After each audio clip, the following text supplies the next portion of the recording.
frankincense, sandalwood, lavender, myrrh. These are the words of power of the most ancient form of the occult arts, herb magic. Hello, I'm Scott Cunningham. For the next hour, I'll be your guide into the world of incenses, oils, and brews. Thanks for coming along for the journey, and I hope you enjoy this introduction to green magic. Now, I've written several books on the subject and planned several more. The books are limited to words and pictures. In this video, I'll show you how to do some of these facets of herb magic so that you can see them actually being done. The best way to learn is by doing. And I hope this video will help others to learn and investigate the practices of herb magic. If you think this idea is absurd, the fact that tiny plants can possess amazing powers, think of the white willow. For centuries, herbalists used its powers to relieve muscle pain and spasms. Then science discovered that it actually did relieve pain, and this is still used as a basic ingredient in aspirin. Herbs contain real powers and energies which work on both the physical and the spiritual realms. But don't take my word for it. Try out a few of the simple herbal spells shown here. You'll know by your results if herb magic is effective.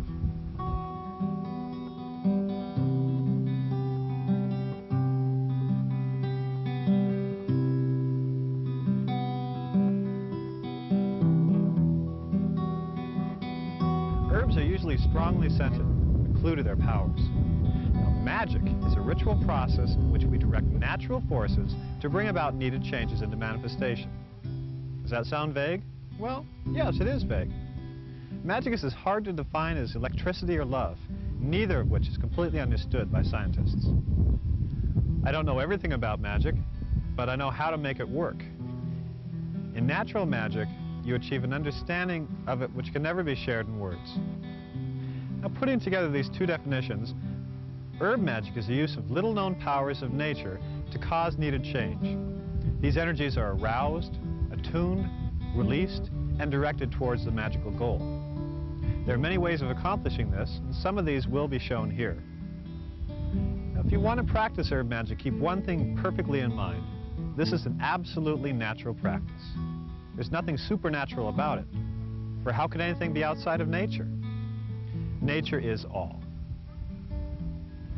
Magic is an organic art. Well, this doesn't mean we eat granola while casting spells, though this perhaps does happen. No, magic is a cooperative process between the earth and the magician. Since magic is natural, it possesses its own set of laws. Not rules and regulations, but the results of centuries of observation. For example, herb magic usually isn't instantaneous. Tying a money sachet around your neck won't materialize a $1,000 bill in your pocket. What it will do is surround you with money-attracting energies. Now, these energies, combined with your own involvement with your need, will draw money to you. Similarly, though a love oil might not attract your ideal mate overnight, it will widen your options, eventually leading you to him or her. Magic can be fun, but it should be done with serious intent. Doing an incense spell, for instance, just for fun, will produce no results. However, the same spell, when performed with serious intent and emotional involvement, can have fantastic results. And while it's perfectly acceptable to work magic for your own gain, selfishly manipulating or hurting others is not. Obviously, just like in real life. Practitioners of harmful magic eventually wind up in psychological or metaphysical ruin. Now think for a minute. In most of the movies you've seen, hasn't the evil magician ended up fried to a crisp? It's usually the case. So know that magic works, that it should be done with serious intent, and it isn't used to harm others. It also works along natural lines. How does it work? Through vibrations. This plant contains a huge store of energies waiting to be released through your touch and magical intent. The plants in your garden, the weeds growing through the sidewalks, the flowers in the jar on the table, all are storehouses of energy. It's possible to feel these energies. Those of us naturally psychic will have a little trouble feeling them, but anyone can with practice. Take any living plant. Rub your palms together for a few seconds. Shake them off as if they were wet, and then hold them a few inches above the plant. It is beaming out its energies to you. You may feel them as waves of heat, pulses of energy, or simply as a sort of hum. Your palms may tingle or vibrate. These are all reactions to the plant's powers. Try this exercise once a day for a week, using a different type of plant each day, and note their varying levels of energy. In their own way, plants speak to us.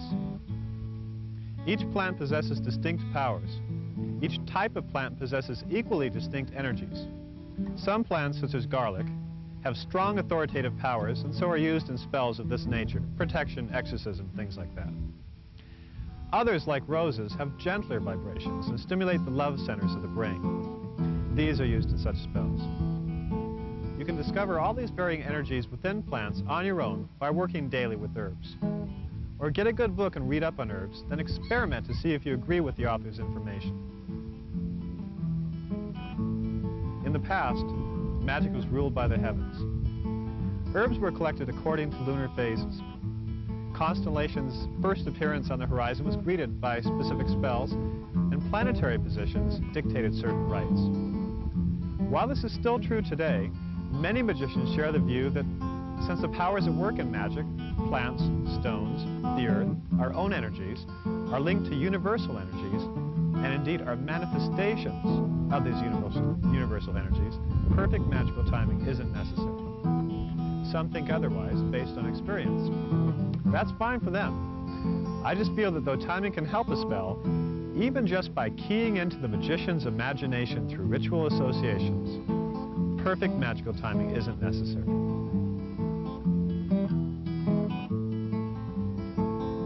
Harvesting herbs is an important part of magical herbalism. In a sense, when you harvest a plant, you're asking it to give up its life to further your own magical goals.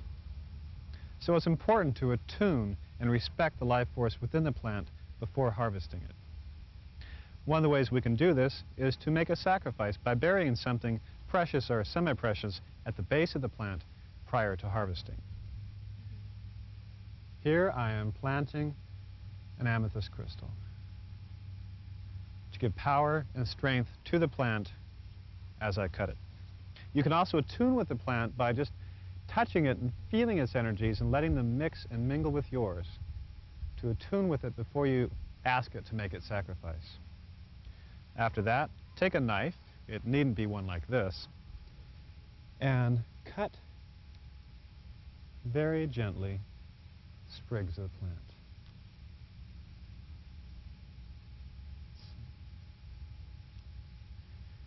It's very important not to cut or collect plants or collect from plants or herbs that grow by polluted or stagnant water, by busy roadways, anywhere where they may have been sprayed with pesticides or chemicals, and never collect more than 25% of the plant's growth or from very young plants. Harvesting herbs is basically the beginning of magical herbalism, because once you ask the plant to give up part of its life for your magic, you have begun to attune with the earth and with the powers at work behind herb magic. There are few tools necessary to practice herb magic. They aren't expensive or difficult to find. You can probably find most of them at your local store. This is a mortar and pestle, perfect for grinding herbs to a powder. Next, a censer, or an incense burner, necessary for burning incense.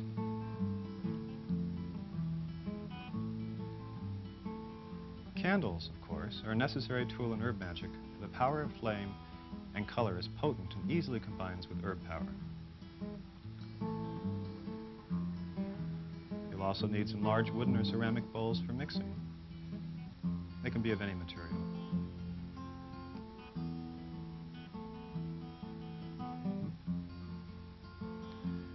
Eyedroppers are very important for mixing oils, and try to get bottles with eyedroppers attached. It makes it much easier. You'll also need many pieces of flannel or felt cloth of various colors. Also, natural fiber cords or yarn.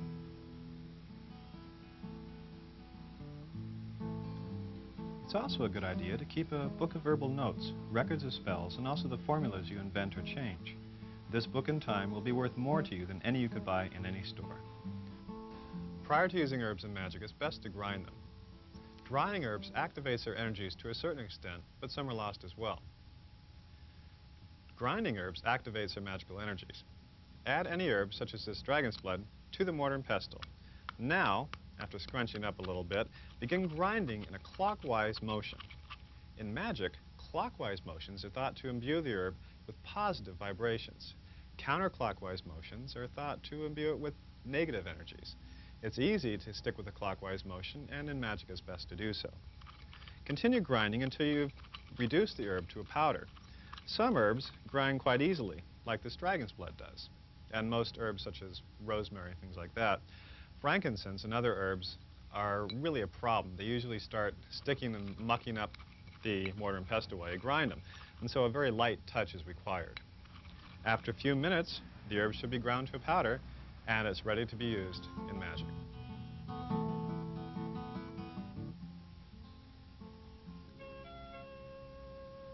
Incense, magic smoke, smoldering herbs and spices, oils and barks.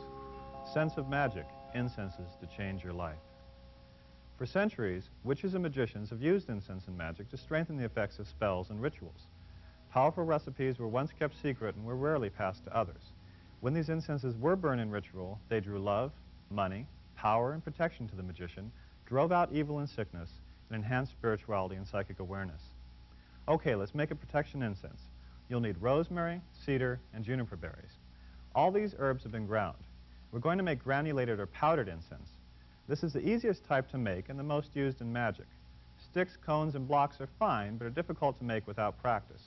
Start with the powdered forms first. Once the herbs are ground, they are enchanted. This applies to all forms of herb magic. Enchanting or attuning herbs reaffirms the energies you've aroused during the grinding process. You can enchant each herb separately or mixed together. For time considerations, here I'll enchant them collectively. You decide what works best for you. Pour each herb into a mixing bowl, keeping in mind the eventual purpose of the herb product, in this case, protection.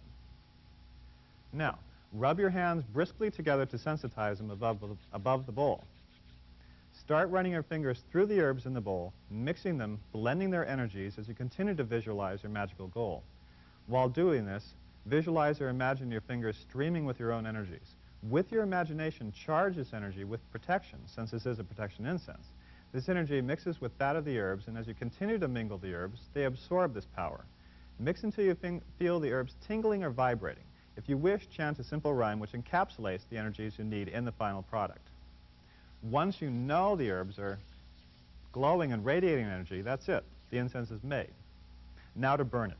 You can burn it as part of a larger spell or simply use it as a ritual in and of itself. You need a censer, an incense burner, as well as a charcoal block. This isn't the kind you use in the barbecue, but a specially made charcoal for incense use.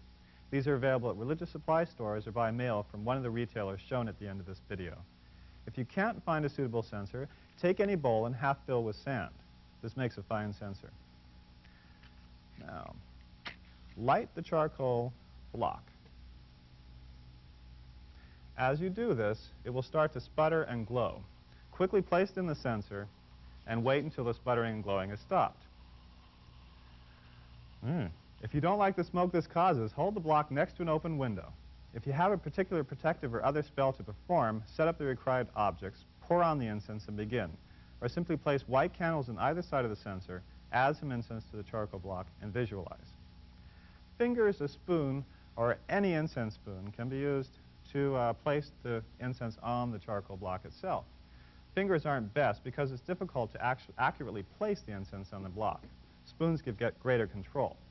As you light the charcoal block and add the incense to it, you are keeping the spell in mind, visualizing protective concepts or objects. And that's about it. Let the smoke rise until it stops, then add a bit more incense to the charcoal. Repeat this until you're satisfied the incense has done its work. All this time, you're still focusing your mind toward the incense's goal. If, for example, you're needing personal protection, see the smoke swirling around you to form a protective film or shield against which no negativity can cross. If guarding the home, car, or another person, visualize accordingly. Here are 4 more incense recipes for you to try. With experimentation, you'll discover your own blends. Power incense is burned when the magician needs extra energy for spells and rites. Luck incense is used as a gentle purification incense and also to change your luck from bad to good. Burn with concentration and vow to put yourself in lucky situations. Burn wishing magic incense when performing wish spells or during any kind of magical rite. To attract a passionate love, burn this incense before a night on the town.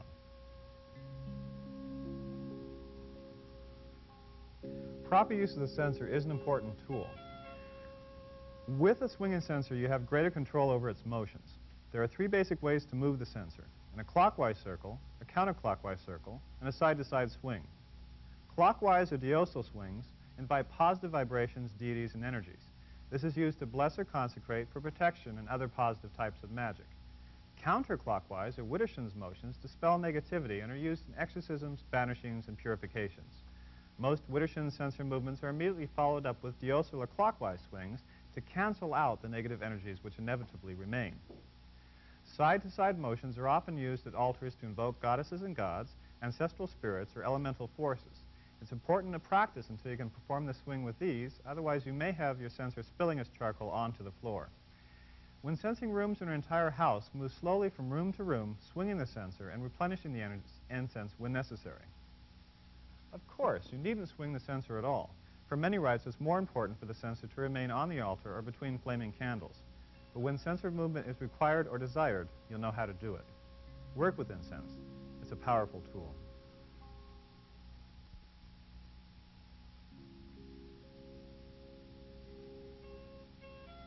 Now that we've covered incense, we'll move on to magical sachets, also known as herbal amulets and talismans. In herb magic, a sachet is a piece of cloth filled with enchanted herbs and tied shut with a cord. Magical sachets are a convenient way to capture and gently release the powers of herbs. They can be worn, placed behind objects, in the home, under your pillow, up your chimney. The range of possibilities are limited only by your imagination. For sachets, you'll need a good supply of colored flannel or felt. 8 to 10 colors are a good basic selection, but I have 5 here for demonstration purposes. You'll also need some cord or yarn of the matching colors, preferably wool or cotton, but synthetics will do. For amulets to wear or carry, use a 4 or 5 inch square piece of cloth. For household use, an 8 or 9 inch square is fine. Right now we'll make up a third eye sachet, one designed to boost your own psychic powers. This sachet can be worn around the neck or held while scrying in the crystal, working with the tarot, tossing the I Ching, or placed beneath the pillow for prophetic dreams. We'll need bay, yarrow, lemongrass, marigold, and mace for the sachet. After enchanting each herb, add them to the mixing bowl. As you enchant, visualize yourself as having perfect control over your psychic powers. If you're making the sachet for a friend, visualize him or her doing this.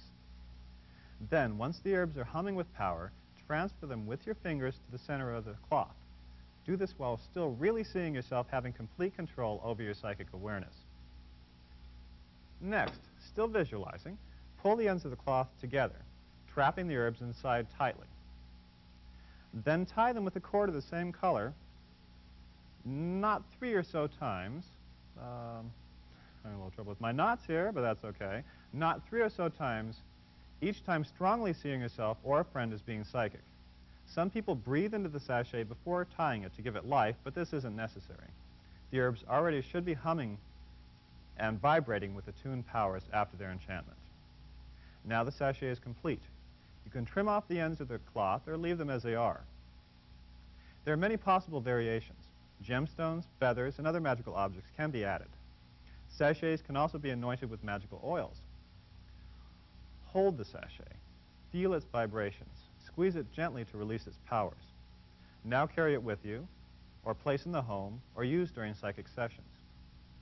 Here are 4 more sachets for you to try. They're made in the same way. More recipes can be found in the magic of incense, oils, and brews. When you feel you're in need of magical protection, make and carry a flaming protection sachet.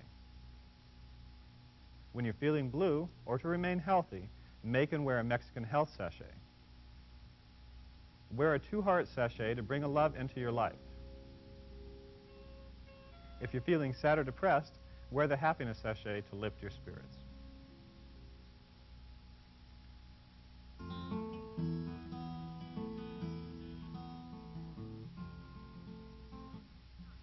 Right now we're going to do a lemon and pin spell. This is a protective spell for the home utilizing a green or unripe lemon and comes from Italian folklore. You'll need, as I said, a green or unripe lemon. This isn't the yellow lemons you buy in the store, and it isn't a lime either, although it sort of looks like a lime. No, this is a lemon you have to get from a friend who has a lemon tree. So if you have one, If you have a lemon tree or a friend who has one, latch onto it because you definitely need it for this spell. You'll also need some colored pins. These are pins with different colors on the heads. They usually have glass heads, and try to get the glass ones and not the plastic ones. Although the glass is more expensive, the plastic is less organic. So, first of all, take the lemon in your hands and put power into it. Enchant it, or empower it, as we talked about earlier on this tape. Visualize, while you're holding the lemon, protective energy streaming from it and filling the house or wherever it's placed.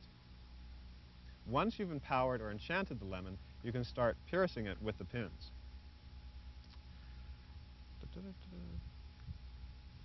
So as you place each pin and push it in about halfway, again, reaffirm the visualization within your mind. See this as being a huge lock or brilliant purple streams of energy which actually burn away all negativity.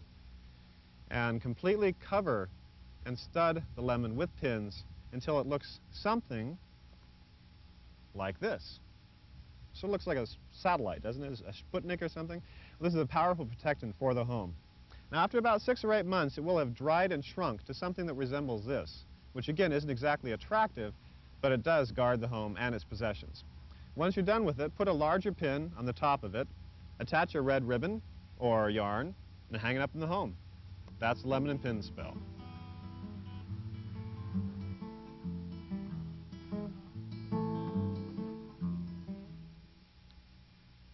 Another way to use herbs and herb magic is by making something called herbal petitions. In a sense, this is sort of like an amulet or a magical sachet that's burned. You'll need a piece of paper, about like this, and a colored pen or a charred stick, like this, to create a symbol which represents your magical need. In this case, money, because how many of us don't need extra money? Okay, what you basically need to do is draw that image on this piece of paper, again, while visualizing your magical goal. Since we're doing money here, I'll be visualizing myself as having money.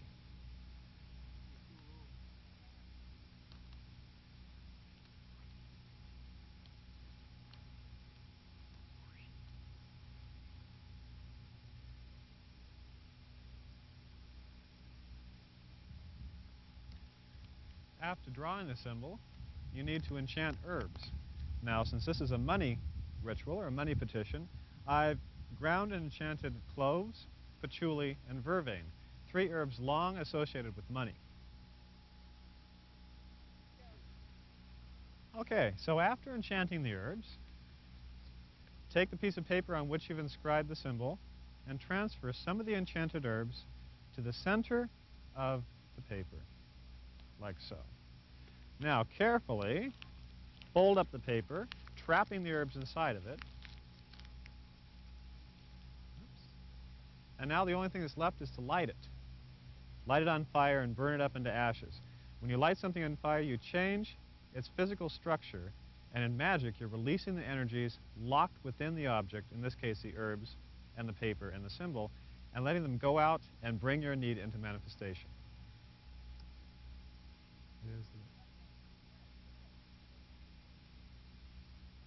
Now, as the petition burns, visualize the powers of the herbs at work. You can do herbal petitions just like we did here with any of the formulas included in this video. Incenses, amulets, powders, any of them can work with the herbal petition. And it's a real powerful magical spell. Try it out, see if it works.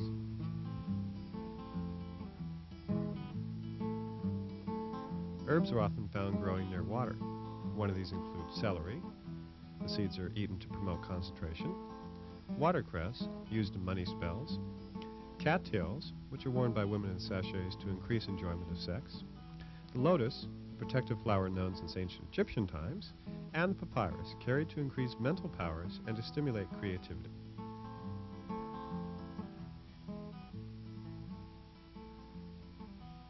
Oils are a wonderful way to capture the powers of herbs. But there is another process available for us to use. It's called tincturing or maceration.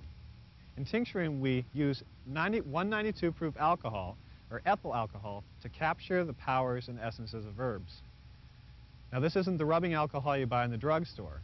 It is definitely grain alcohol, generally sold in the United States as Everclear, although it is available down in Tijuana under other names. If you do find some 192, try it out, try some tinctures, and see if they work for you. The process is quite simple. Simply take the 192 proof alcohol and pour it over herbs. Just barely cover the herbs. Don't drown them. Don't let them swim. It shouldn't look like you're making herb soup. Then tightly cork the bottle and shake it every day for about 2 weeks and let it sit. After that time, when you take off the top and smell it, it should smell like the herbs. Once you've made the tincture, it's really easy to use. Simply add a couple drops to your bath, anoint your body with it, maybe put a couple drops on an herbal petition or an herbal amulet. You might also anoint jewelry or altars or any sort of magical objects with the tinctures themselves. And that's it, magical tinctures. They're easy and they work.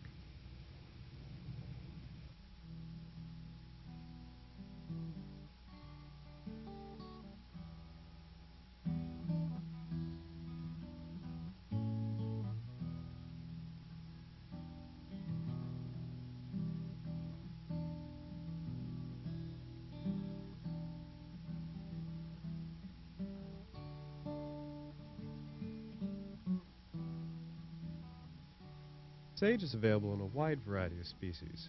American Indians burned sage and wafted its smoke onto their bodies for purification. It is used in cleansing baths and incenses.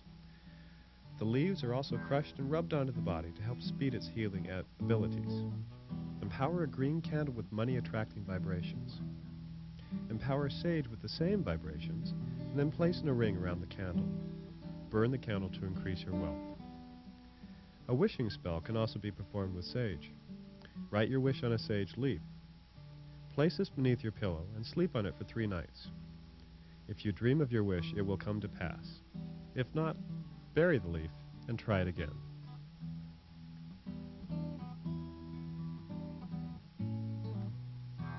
Rosemary is an ancient plant with numerous magical properties. Add some to the bath for purification. Ring pink candles with this herb to draw love. Hang from your doorpost to guard the home from thieves.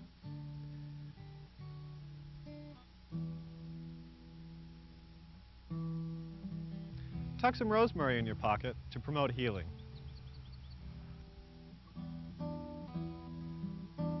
Spearmint is another herb with magical, not necessarily medicinal, healing properties. It is worn, used in herbal amulets, or added to the bath water for these purposes. Smell fresh spearmint to sharpen mental powers. If you have trouble sleeping, nightmares, or perhaps feel you may be subject to attacks, psychic or otherwise, during your sleep, place some fresh spearmint beneath the pillow or mattress. Or sleep on a pillow made of dried spearmint for this purpose.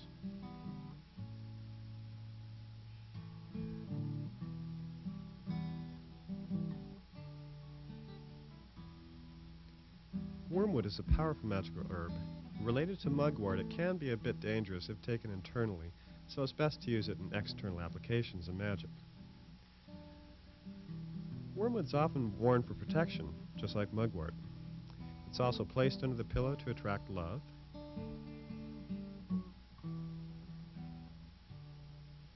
The castor bean is a very familiar plant to many people, maybe not in its looks, but in its applications. Castor oil is pressed from the seeds, often called beans. In magic, castor beans or seeds are used for protective purposes. They're carried or placed in sachets for this reason, but since they're very, very poisonous without proper processing, please don't take them internally.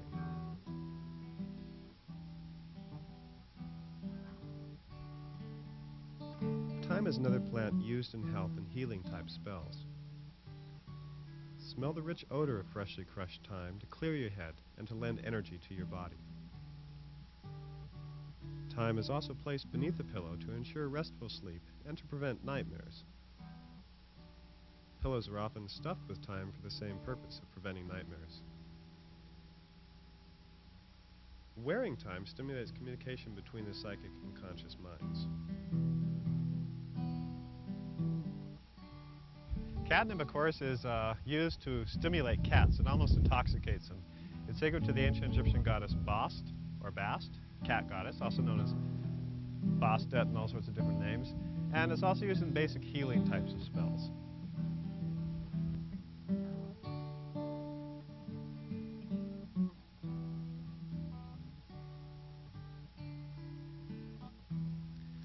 Recognize this flower? Probably looks like an iris, right? Well, it is. This special type of iris is called the orris. The root is powdered and added to love incenses or sprinkled on the sheets and rubbed on the body to bring love. Growing the flower in your garden spreads loving vibrations throughout your property. If you wish, construct a pendulum by attaching a cord to a piece of the dried orris root and use this to contact the subconscious or psychic mind. Orris can also be added to any psychic type sachet or incense.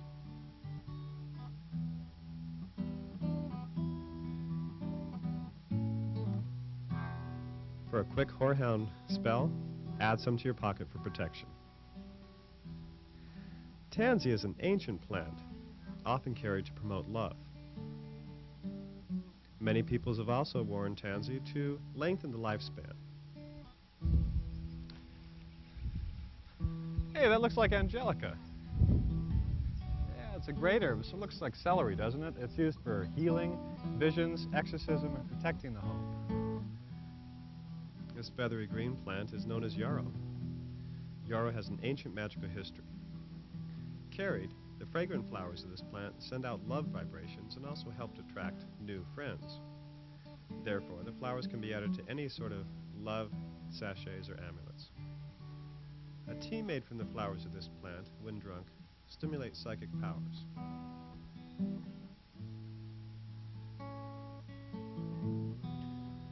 This green plant is known as mugwort. Mugwort isn't as bizarre as it sounds. Mug simply means mother, and wort, W-O-R-T, means herb.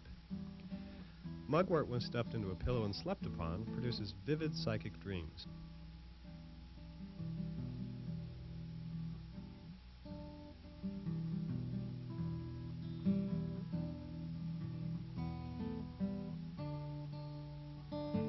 Ruled by the moon, it is also burned with sandalwood during scrying sessions when you look into a quartz crystal sphere.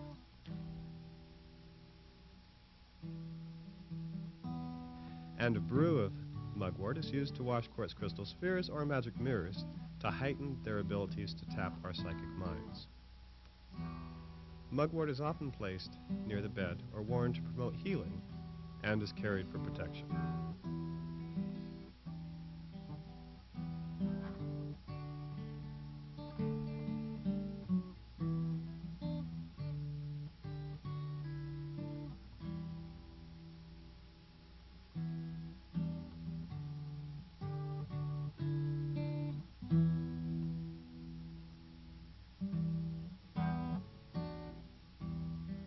Recognize this plant?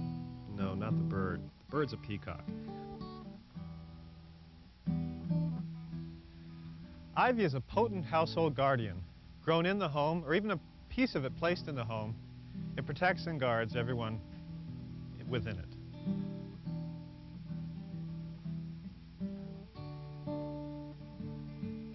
This is sandalwood. You've probably never seen it in this form before. This includes blocks, chunks of the wood, and also various products carved with sandalwood. Sandalwood is an herb with ancient spiritual associations. It is often used in protection, healing, and exorcism type of spells. It's burned during seances and during full moon rituals, often mixed with frankincense for this purpose. Powdered sandalwood can be scattered around a place to clear it of negativity, and is often used as an incense base.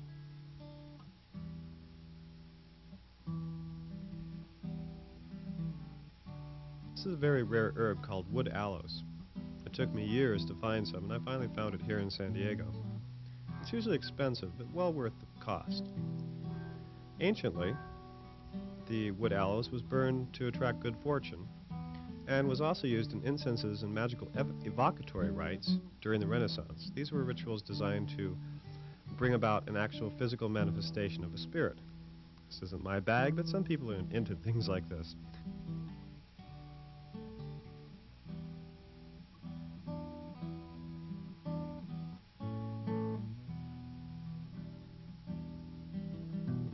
This is dragon's blood.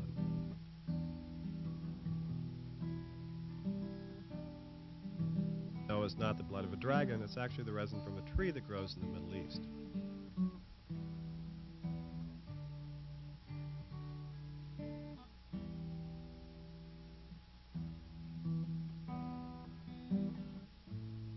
Dragon's blood is used in protective rituals, is used in rituals designed to attract love. It's added to other incenses to increase their potency and power, and is burned as an incense to drive away evil or negativity from the place in which it is burned.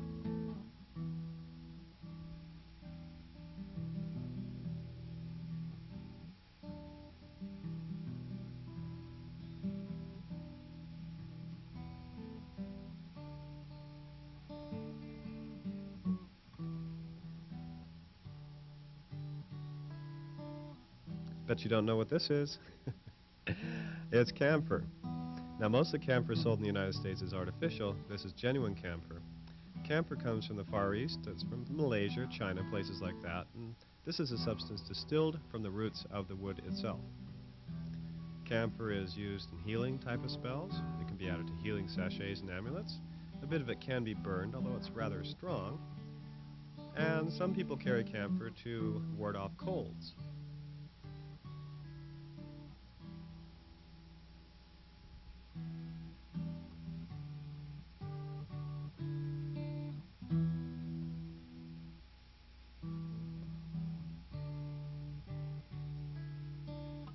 Copal is a herb, actually a gum from a tree that grows in Mexico and Central America.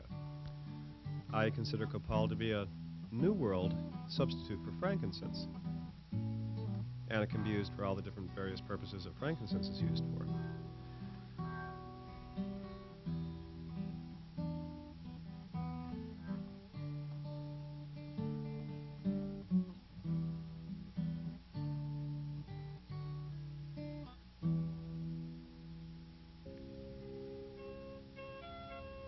Spicy carnation, sweet rose, bitter geranium, resinous lavender. Oils are liquid herb essences containing all their powers and magical effectiveness. Scents or aromas may be summed up as vibrations we detect through our sense of smell. True rosemary oil, for instance, contains most of the energies that the fresh herb itself does. Thus, either the herb itself or its oil can be used in magic with equal effectiveness. I'm talking about natural oils here, or rather oils that have been extracted from plant materials by steam distillation, alcohol extraction, and by other methods.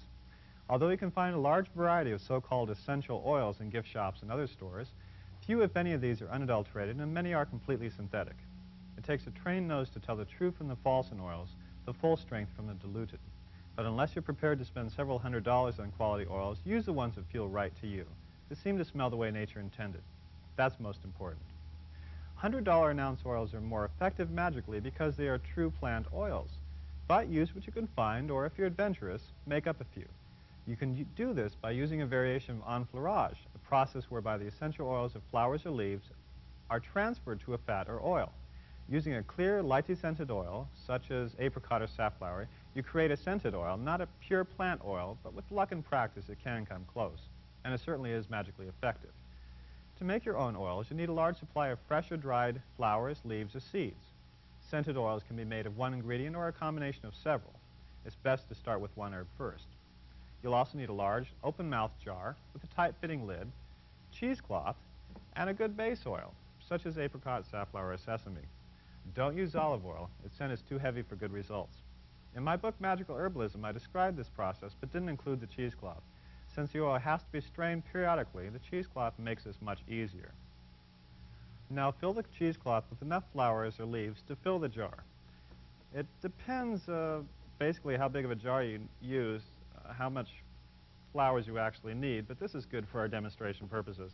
Now, put the cheesecloth into the jar and cover it with a light base oil, such as safflower or apricot.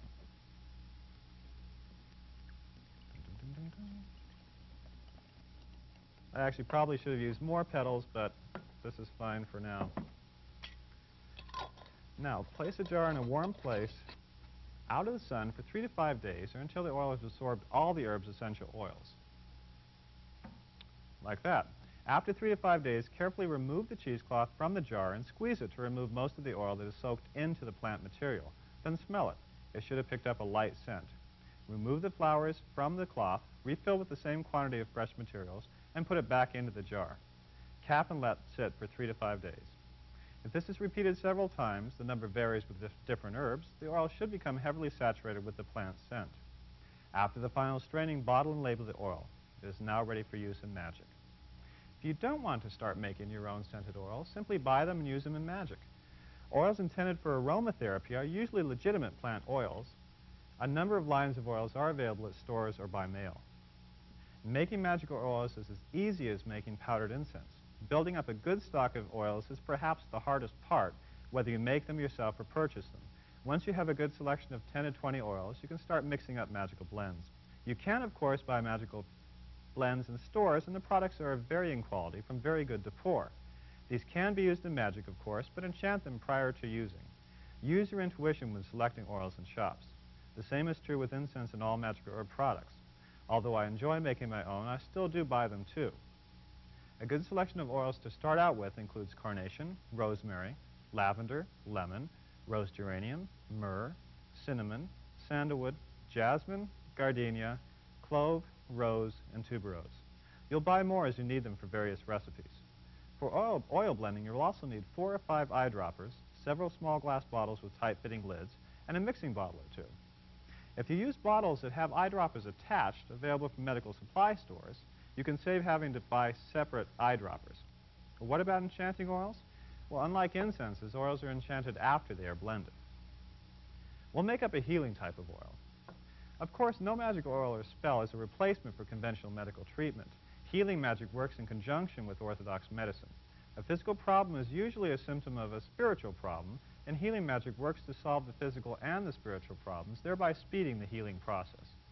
To use a simplified example, cleaning and dressing a wound with a plantain leaf or a gauze in a commercial antibacterial cream is preferred to chanting spells. Perform the necessary first aid or get medical help, and then use magic to restore the body to normal. Okay, back to the oils. This Heal Now oil requires 3 ingredients: rose, carnation, and rosemary oil. You'll notice I rarely give amounts of ingredients in my recipes. Part of this is tradition. Many were passed to me this way. Also, there's room for personal experimentation and taste in oil and incense composition. If a recipe said to add 1 part of the first ingredient and you thought that was too much, you'd probably change it. Because of this tendency, I usually don't include amounts in my recipes. Feel free to mix until your intuition tells you the scent is right. As you mix, note the amounts and the proportions of the oils on a note card or in your herbal notebook.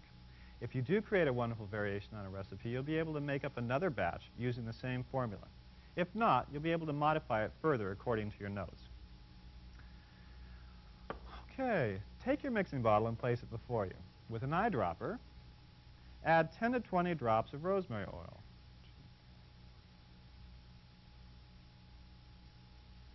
"15 is good enough. This should be the dominant scent. Why? Well, because rosemary is a strong herb. Looking at the recipes, you'll eventually know intuitively which should be the dominant scent. Now, add 6 to 12 drops carnation oil. If you're using separate eyedroppers, do use a new eyedropper for each oil, because otherwise all the eyedroppers will get mixed up with the oils from the various uses. Something like that, I don't know. Swirl the bottle gently clockwise, strong enough to mix the oils, but not strong enough to cause bubbles and foam in the bottle. Now smell it. If it seems right, fine. If not, add more carnation until the amount is right. Remember to record each ingredient's amounts on a card or in your herbal notebook. Mix it if you've added more, and then sniff again. Do you feel something? Perhaps an energy or a rush of power to your head? Good. That's the power of the herbs and oils coming at you. It's still raw and unrefined, but with time it will mellow and grow in power. Seems pretty good. Now we'll add some rose oil. Let's say half as much as the carnation. 2, 3, 4. Close enough. Swirl it again, and then smell it. Not bad. It smells resinousy, spicy, and sweetly floral. If the scent seems right to you and the vibrations of the oil are strong, you've finished your first magical oil. Use the same proportions to make up a larger batch, say 1/2 cup or so. Now enchant it, holding it in your hands and strongly visualizing the oil filled with healing vibrations. Once it's pulsing with power, bottle and label it. It is ready for use in magic, but for best results, let it sit for 2 weeks for the oil's energies to blend. Using this technique to blend all your magical oils, you can build up quite a big stock. Use recipes I give you here are ones you find yourself or create.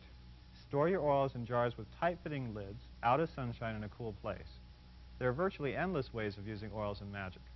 They can be rubbed onto the body to bring their influences inside us, added to bath salts, combined with dry ingredients to make incense, dropped onto magical sachets to intensify their powers, used to mark out magical runes or symbols, applied to candles which are then burnt, releasing the oil's energies, and so on. Some magicians have a stock of 100 herbs and flower oils with 10 to 20 magical blends. While this is fine for a start, 10 or 12 oils are a good number to start experimenting with. Here are 4 more recipes you might enjoy. They, like all the recipes in this video, have never before been made public. To foretell future trends, to enhance your natural psychic talents, wear crystal vision oil. For protection from ills and banes of everyday life, wear this oil. Wear Hawaiian love oil when you're seeking a mate. To attune your consciousness to higher planes of awareness, wear spirituality oil. Magical oils don't end there. Several things are sometimes added to oils to boost their powers. Enchanted roots, herbs, or flowers are often added to oil. Orris root and love type oils, cloves and money recipes, frankincense and protective, exorcistic, and purificatory oils, and so on. Semi-precious stones are also often added. Small pieces of turquoise can be added to protective formulae, jade to healing, tiny quartz crystals to power formulas, lapis lazuli and happiness oils, moonstone or pink tourmaline for love oils, and so on. Get a good basic guidebook on stone magic and go from there. Now, these are the first steps in blending and using magical oils. Keep mixing and smelling, and you'll soon find oil magic becoming a part of your everyday life, for it's the easiest form of herb magic.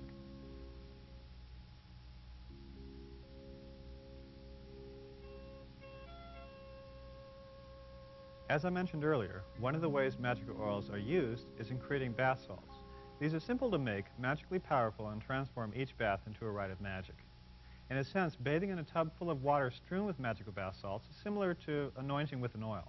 As usual, when bath salts are made and used, your mind should be filled, no, consumed, with the salt's magical purpose.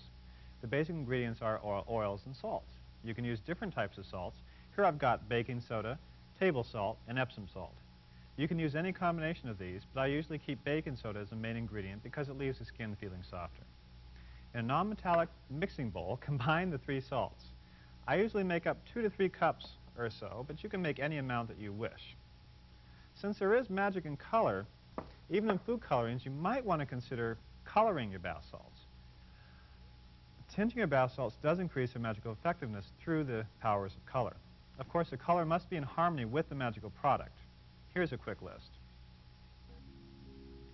Mixing up these colors is easy by following the directions on the back of the food coloring box. I know this isn't ancient magic, but it works.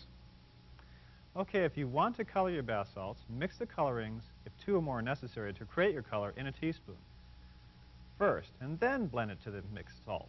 As a demonstration, we're going to make a money bath. Since green is a color I associate with money, we'll color it green. Simply drop 5 to 10 or more drops of coloring onto the salt. 4, 5.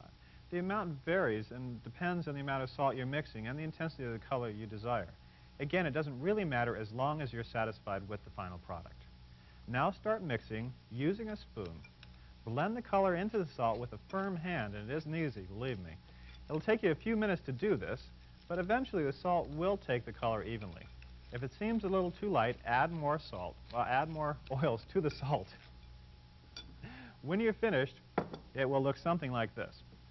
Now we're ready to add the oils. For this money bath salt, we'll need tonka, cedar, clove, and patchouli oils. Using eyedroppers, 1 for each oil, add from 3 to 6 drops of each to the salt. If you space the oil drops on the salt, it makes it much easier to mix it up. I did say from 3 to 6 after all. Use your intuition when adding the oils to the salt, as always in herbal magic. You'll know when the scent's right. Just a couple more patchouli, come on. There we go. Now start mixing again. Mix them thoroughly clockwise, of course, concentrating on the bath salt's magical purpose. Here it's money, and not just money, but on your need for money. See that need being fulfilled and pour all this energy into the salt as you mix it. When you've added all the oils, continue mixing until the salt's completely saturated with the oils. The scent should be quite strong, and this certainly is. And the stronger the scent, the less salts you'll have to use in your baths. If it's a fairly heavy scent, you'll probably can use 2 or 3 tablespoons to the bath. If less strong, use more than this. Now that it's fairly thoroughly mixed, enchant the bath salts as I've described in the incense section of this program. Bottle and label it, and you've finished your first magical bath salts. There are many formulae for magical bath salts, and indeed any one oil can be used by itself. Carnation bath salts, for example, are useful for increasing your energy and for healing and protective purposes. A simple rose bath salt is fine for attracting a love. As you bathe in the scented water, let your magical need fill your being and feel the oil's powerful vibrations permeating yourself. The bath salts will do their work. Here are 4 more recipes for magical bath salts. Have fun with them. Bathe with this mixture to bring luck into your life and also as a gentle purificatory rite. When you wish to achieve higher states of consciousness, bathe in this spiritual blend. Purification bath is used as a general cleansing bath prior to ritual. Bathe in love bath to draw interested people to you.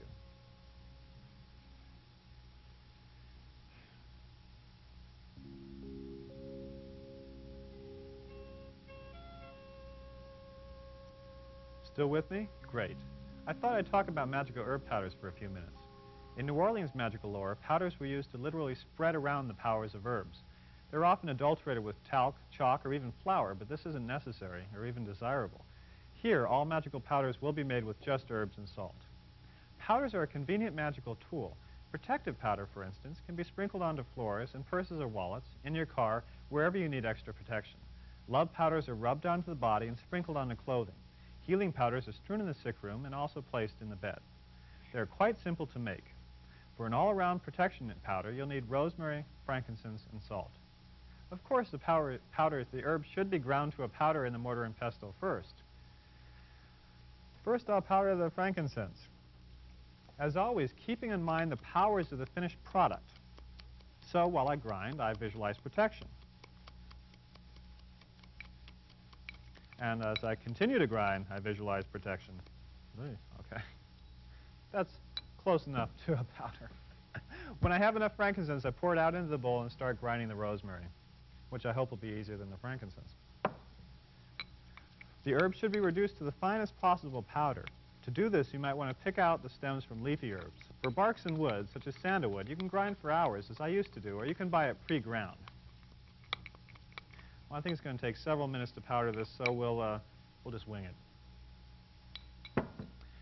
After that, add about a teaspoon or so of salt to the powder, getting it all over the table, of course, and mix it together while enchanting the mixture, infusing it with your power, with your need for protection in this case.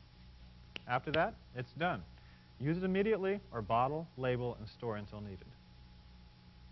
Powders like oils, bath salts, and sachets can be given to friends who need a magical boost.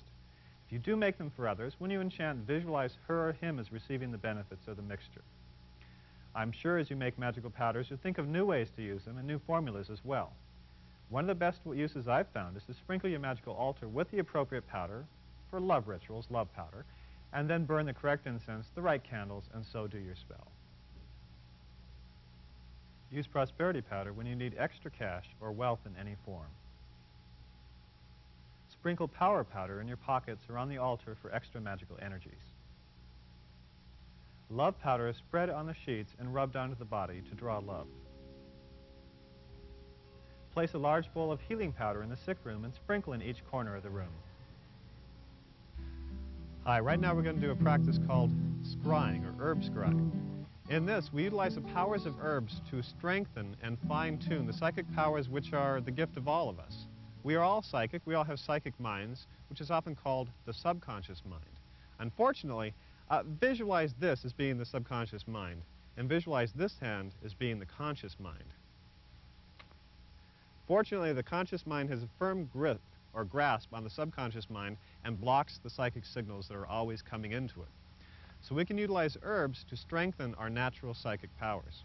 To do this, take an herb such as thyme, patchouli, cinnamon, marigold, yarrow, or peppermint.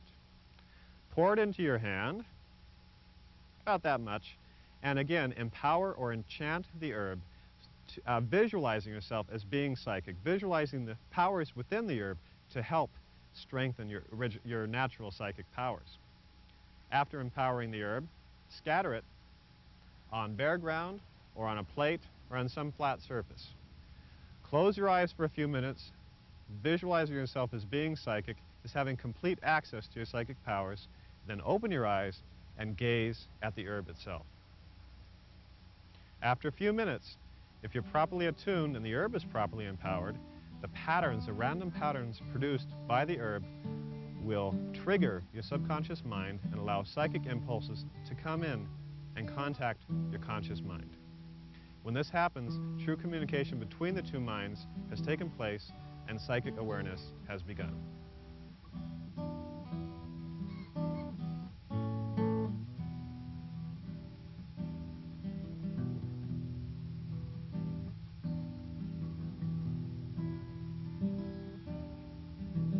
Obviously, herb birds. Herb magic is a wonderful practice. It's the most satisfying form of magic I know because it basically is a union between we, the magicians, and nature. And let's face it, nature is our mother. Nature is the universe. Nature is our microcosm. It's our home. And so using herbs, the gifts of nature, in magic, helps us connect with the earth.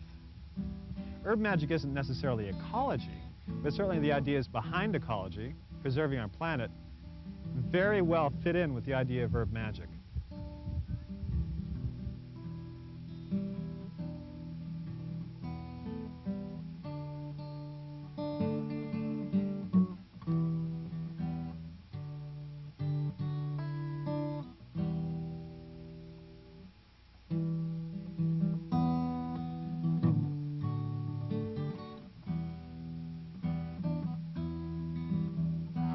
These herbs. 15 years ago, I wondered if they really did contain any powers. I found out. They've changed my life, and I hope they change yours as well. Get to know the herbs. Buy them, collect them, grow them. Practice feeling their energies. Record your notes and impressions in your herbal notebook. Work slowly but surely with herbs, and soon you'll find yourself wondering why you ever doubted in the first place. Herbs are energies which we can use to improve our lives and the lives of those we know and love. All it takes is actually working with them. The choice is yours, but I hope this tape and my books have, if nothing else, introduced you to a larger world. One in which we work in harmony with natural energies to transform our lives into positive, happy experiences. I'll be talking to you again. Take care.